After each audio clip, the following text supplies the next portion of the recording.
welcome back to my cozy corner of the internet. I'm Mayastar, and this is the Mayastar Podcast.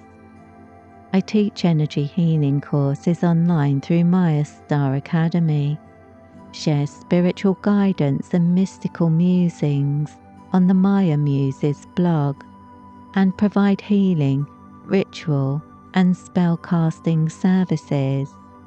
As a star-seeded shaman and professional witch, on the Mayastar Podcast, I release articles, discussions, and energy updates every week, covering energy healing, spiritual awakening, lightworkers, starseeds, magic, and New Age spirituality. This episode is being re-released with upgraded audio and new cover art to coincide with the launch of the new Mayastar Podcast YouTube channel. Please check it out and make sure you're subscribed so you don't miss any of the new content coming soon. And welcome back to my cozy corner of the internet. I'm Mayastar, and today we have another unscripted video. In today's unscripted video, we'll be talking all about the Lemurians, about the phenomenon of Lemurian seed crystals and record keepers, the Lemurian Facilitator and Seed Crystals Attunements course that's available from mayastar.net, and a new meditation track that I've channeled for connecting more powerfully with Lemurian energy. As usual, I come armed with notes but without a script, so we'll be meandering around the topic and pursuing the scenic route to enlightenment. If that sounds interesting to you, stick around and while away about half an hour with me today as we investigate these things together. At any point, if you have questions or topics you'd like to suggest for future videos, please leave them in the comments below or contact me by email through the mayastar.net website, and I'll definitely consider them for future videos. And if you enjoy this content, don't forget to subscribe and switch notifications on, because I upload 3 videos for you every week. And on top of that, if you subscribe to Mayastar, you'll also receive the daily spiritual guidance with affirmations that are shared to the community tab every single day, along with inspirational quotes and some of my artwork that I hope you'll enjoy. You'll also find my music on the Releases tab on the main channel, where you can find different mixes of the meditations that are released by video and which are streamed on the main channel every day from around 4 o'clock in the afternoon until about 7 o'clock the following morning. And you can find the 12-hour versions of these on the Lives tab if you go to the main channel, so you can use those for background music while you're working, meditating, sleeping, studying, reading. They're generally down-tempo and quite relaxing. But some of them have quite a shamanic beat, because I do favour a shamanic beat, and you may find those are beneficial for while you're studying and focusing on something, or even dancing if you are a dancer, which I am. So yeah, I use my own music quite a bit for dancing and my own ritual practice. The ancient Lemurians are believed to have lived on an island continent in the Pacific in prehistoric times.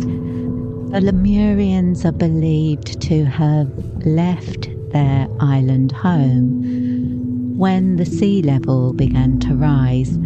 This wasn't a massive catastrophe in the sense of the myths that come to us about Atlantis, where everything was lost in a very short space of time in a great disaster. Rather, for the Lemurians, this was a gradual process, and some of the Lemurians stayed on Earth and relocated to different places, usually South America or the south of the United States are considered locations that they may have gone to, but people have suggested that they actually turned up in all kinds of places because they had other means of travel and other kinds of spiritual technology that allowed them to move from place to place energetically. Some of the Lemurians are considered to have returned to their star homes.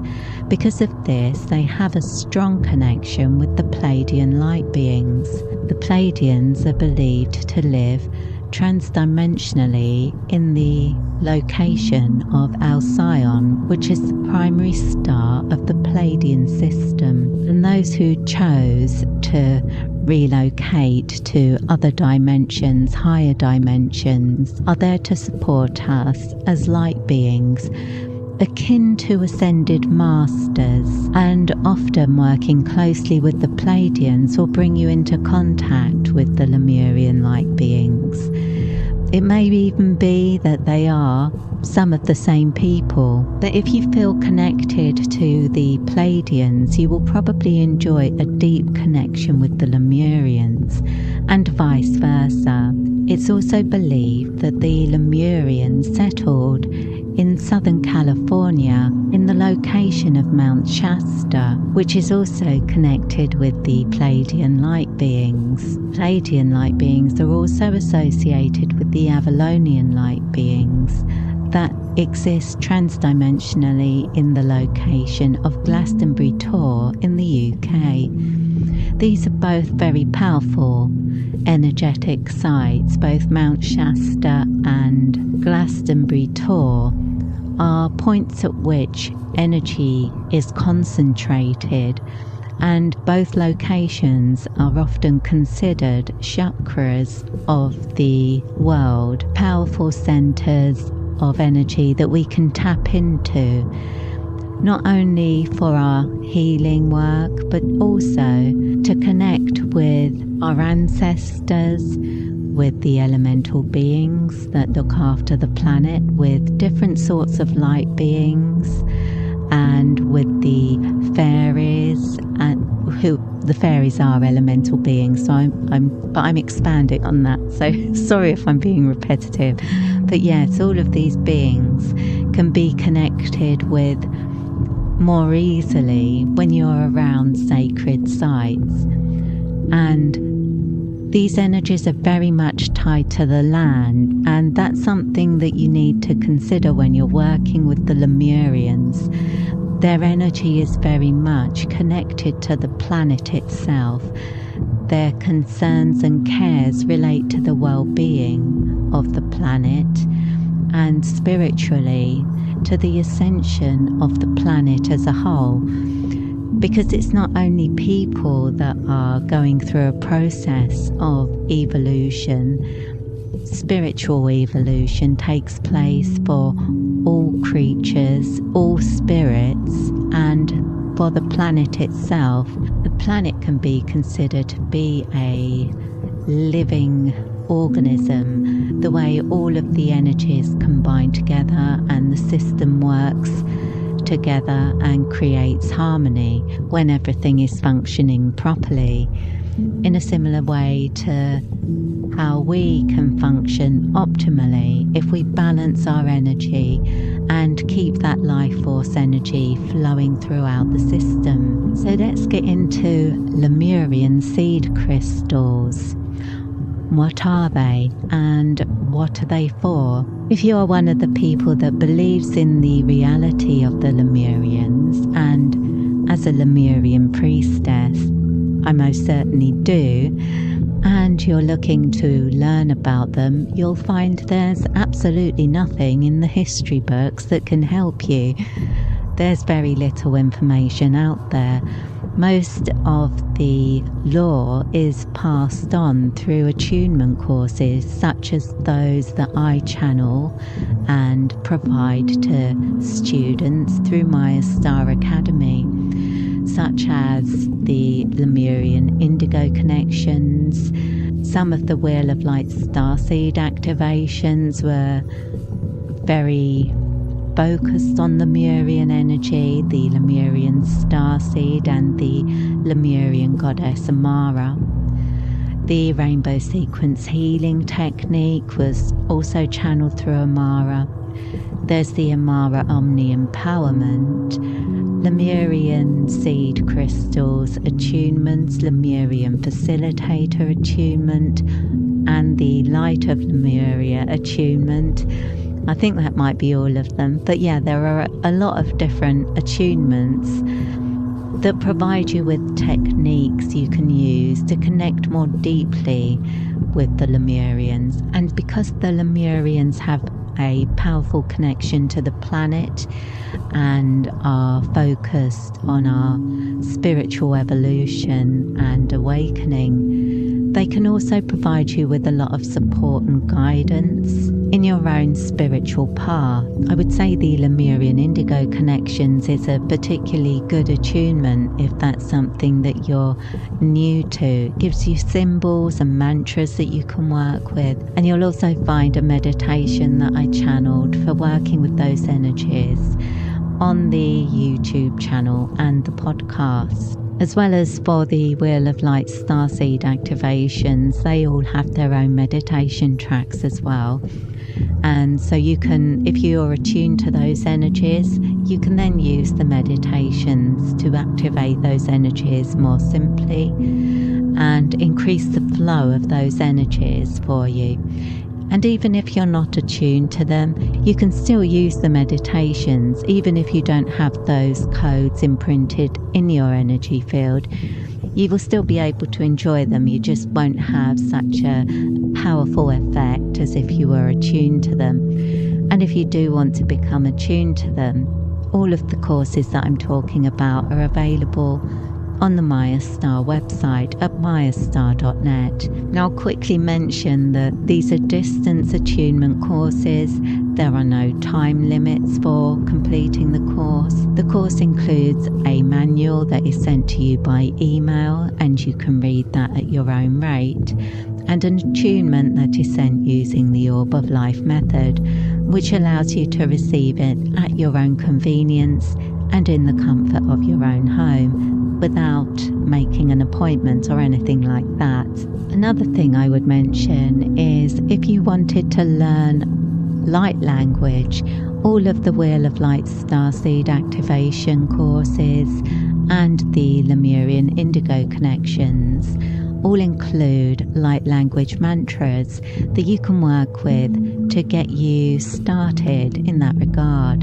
The Lemurians were very spiritual people, and they worked a lot with different crystals. And one of the main crystals they worked with is clear quartz. Clear quartz is considered to be a full spectrum crystal. The same as white light is a combination of all the different colours of light. So the clear quartz is like a full spectrum crystal that combines all of the different frequencies in one, and as such, clear quartz can be used to amplify the effect of other crystals. Clear quartz is also a very good crystal for programming because of its full spectrum nature.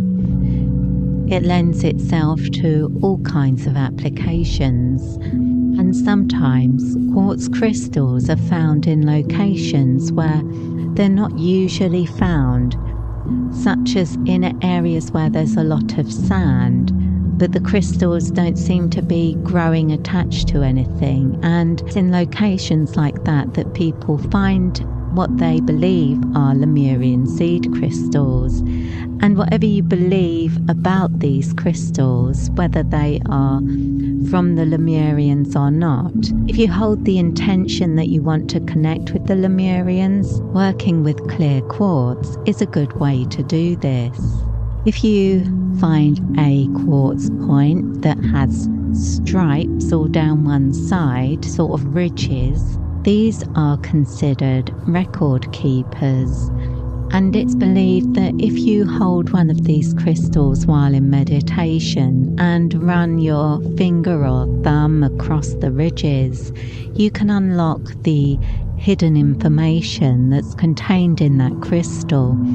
Now, whether the crystal is really programmed and you're actually getting the information from the crystal, or whether the crystal is acting as an antenna and helping you to connect with Lemurian light beings on an energetic level, which I think is probably more likely, it can help you to develop a relationship with the Lemurian energies and to find guidance and information on your spiritual path and for your own healing journey.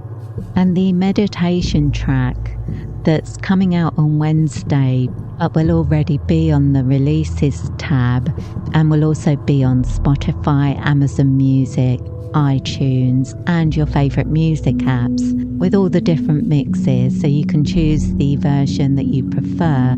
And for this one, I would recommend the Ocean Waves mix as being one of the more powerful. That if you like a heavier sound, the Thunder Drum mix might suit you better. This meditation will be released in video format on Wednesday, and it's for connecting specifically with the energy of Lemurian seed crystals. So if you have a clear quartz crystal, if you have a Lemurian seed crystal, you're very lucky. I've got one too, but I feel very lucky to have it. But working with your Lemurian crystals or just a piece of clear quartz would be a good way to enhance that experience of working with the meditation. And I know there must be some people listening to this video that want to connect more with Lemurian energy, because for the first time on the community tab on this channel, I put out a poll to ask you what you wanted me to release next, what sort of meditation you were after, and it was the Lemurian energy that won. So I listened, and we're working with Lemurian energy this week, which suits me well because the light language that I channel is Lemurian, and when I'm working on music and creating meditations, I'm very much connected with my Lemurian guides. It's a sacred process, communicating energy in different ways.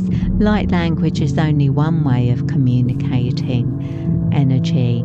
You can do that through art, dance, anything creative really. You can communicate that spiritual energy.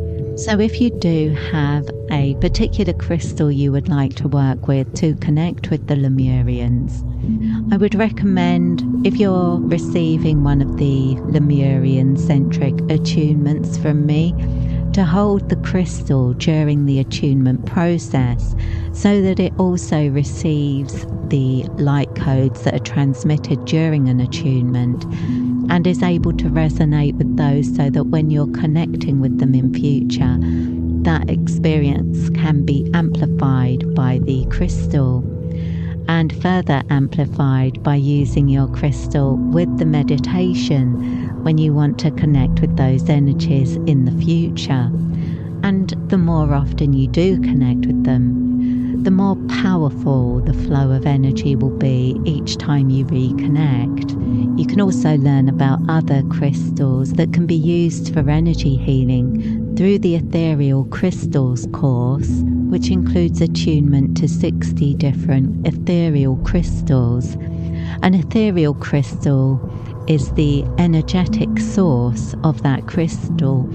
I like to think of it as sort of like a group soul. or a reservoir of energy for that particular frequency, and you can tap into it without the physical crystal being present, which can be a great way to work with more expensive stones like diamonds and rubies and emeralds, things where you wouldn't necessarily be able to afford them for working with for energy healing. But this would allow you to connect with those, and working with the ethereal crystals alongside clear quartz, because it can amplify the effects of other crystals, can be a good way to program a crystal. I think I've said that in a confusing way. What I mean is, if you have a clear quartz and you're attuned to ethereal crystals, you can use the clear quartz by connecting it with one of the ethereal crystals. So, for example, you could use a clear quartz and connect it with the energy of diamond so that you could use that energy during meditation or energy healing work where you want to lay on stones sort of thing, or meditate on them, or program a crystal for a particular purpose. You could then charge the clear quartz with the energy of the stone that was most appropriate for what you wanted to program it for. So, for example, perhaps if you wanted to activate the third eye, you might think, oh, a piece of amethyst would be brilliant, but I've only got a piece of clear quartz. But that's not a problem. I can charge it with ethereal crystal's energy, and the clear quartz crystal will amplify the effect of that, because that's the nature of the clear quartz. And then that stone can be used as I would use an amethyst for the purpose of activating the third eye, and that kind of thing. So clear quartz is very versatile for your healing practice, not just for connecting with the Lemurians, for many other things too. It's an essential stone really, because it can amplify the effects of other stones. The only thing I would say is you do need to cleanse it regularly, because it can take on the energy of other stones quite easily. So it is one that you do need to regularly cleanse.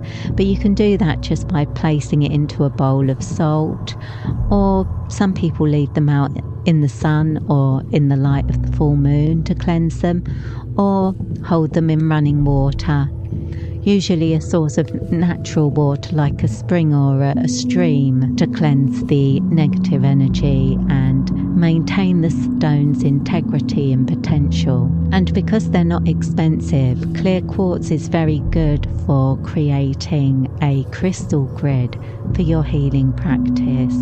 This is a technique discussed in detail in the Ethereal Crystals course, but basically it involves laying out stones to form a grid, and the stones anchor the energy so that it becomes more solid, it becomes more of a structure. And then once you've created the grid using the stones, using visualization, you can make that into a 3D grid that surrounds you or surrounds the person that you're sending the healing to or the healing session is for. But you can also create crystal grids within your home for protection, to keep the energy of the space flowing naturally. And quartz is a good way to do this, although, as I say, you would need to regularly cleanse the crystals to make sure they didn't anchor in any negative energy or just residual energy that builds up over time. I think that's everything I wanted to cover with regard to the Lemurians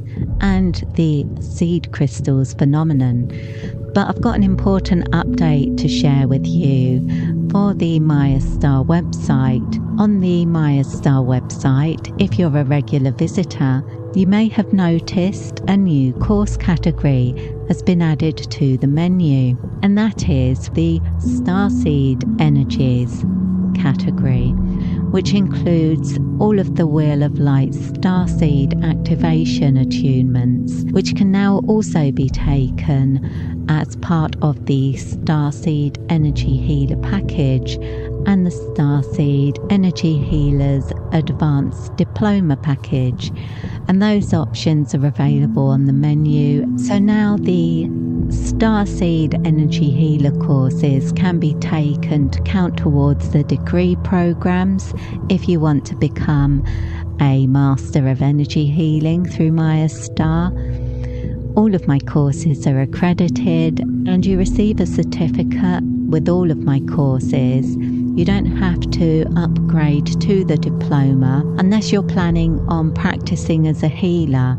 Then I would recommend that you take the diploma option so that you can also apply to be accredited by the appropriate organisations, and I am able to corroborate your qualification because the standard qualification I offer is the Certificate of Achievement, and that just confirms that I've sent you the attunement. The diploma option means you submit your written work, which is an essay about the modality that you're applying for the qualification in, and 3 case studies that are to demonstrate your experience of working with the energy, so they can be based on your healing sessions, your attunement session for that system, and meditations that you've completed, or ways in which you've used the energy. The case studies are to demonstrate that you've not only been attuned,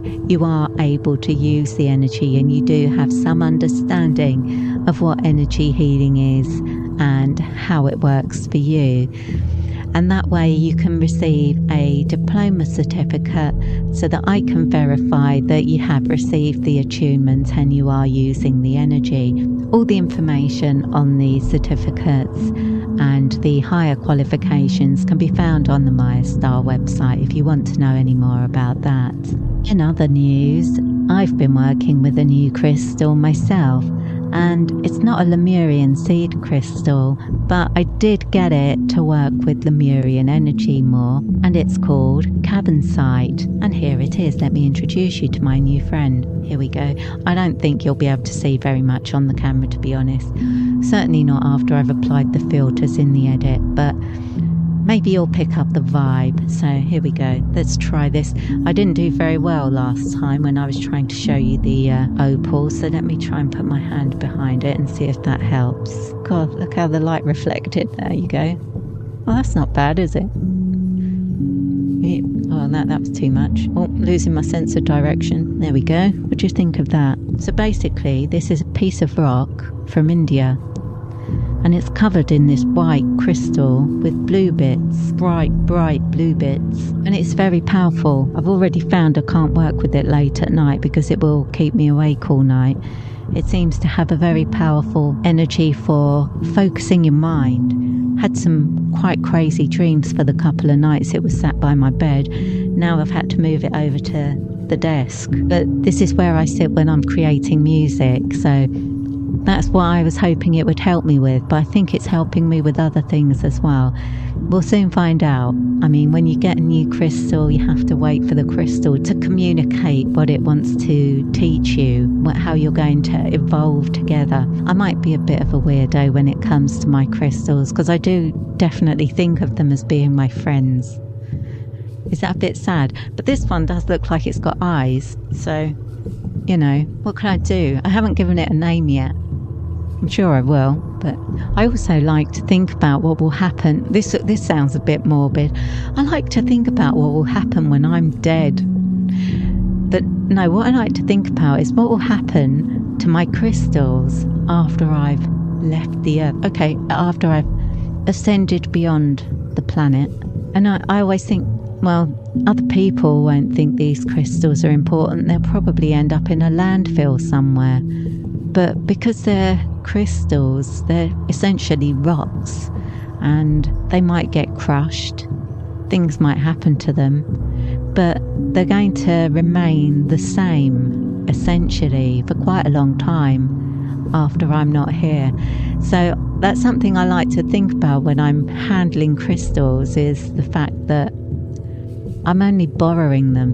They're going to be here after I've gone. And that makes them seem even more magical to me. Other people might not find that, and they might think, oh God, I don't want to be thinking about my mortality every time I pick up a crystal. I'll have a breakdown. But no, for me it's sort of like a comforting feeling. For me, I find it quite comforting idea that my crystals are going to be here after I've gone, and maybe one day somebody will find them and think, wow, I wonder how this crystal came to be here. It must be one of those old Lemurian seed. No, they won't think that. But I do wonder what will happen, because I do think that if you're somebody who's really into stones, you'll know what I mean. But you sort of exchange energy with them. Their energy imprints in your energy field, your energy imprints on their energy field. You have a real communion with your rocks. And it does make me wonder what will happen after you've gone. Will you still have some sort of communication with them? Will you still be able to, from the other side, pick up on some of the things that are occurring on Earth, because you've got these crystals that you're still bonded to, that are going to be present on the Earth for maybe even thousands of years, who knows? Wouldn't that be amazing? It'd be interesting. It's just a theory. These are just my random thoughts. The random thoughts of a complete lunatic, potentially. But if you're into crystals, maybe it's something you'd like to think about as well. Although if thinking about your mortality makes you depressed and worried, don't do that. There's no point in doing that. It doesn't make me depressed and worried. It makes me feel all inspired and in awe of the actual ground beneath my feet. Yeah, I find it amazing. And I think that's everything that I'm going to cover for today. I haven't got any questions for this week, so I was just going to meander around the Lemurians and talk about crystals a bit and introduce you to my new friend. So I hope you've enjoyed today's little talk. I hope you've enjoyed your time with me. I hope you've had a good week, and I hope you're about to have another one. And I hope to see you back here again for another Unscripted. But don't forget to come back on Monday for the energy update, and on Wednesday for the new meditation video. And I'll see you again soon. But in the meantime, I wish you peace, prosperity, and progress in all you do. With blessings.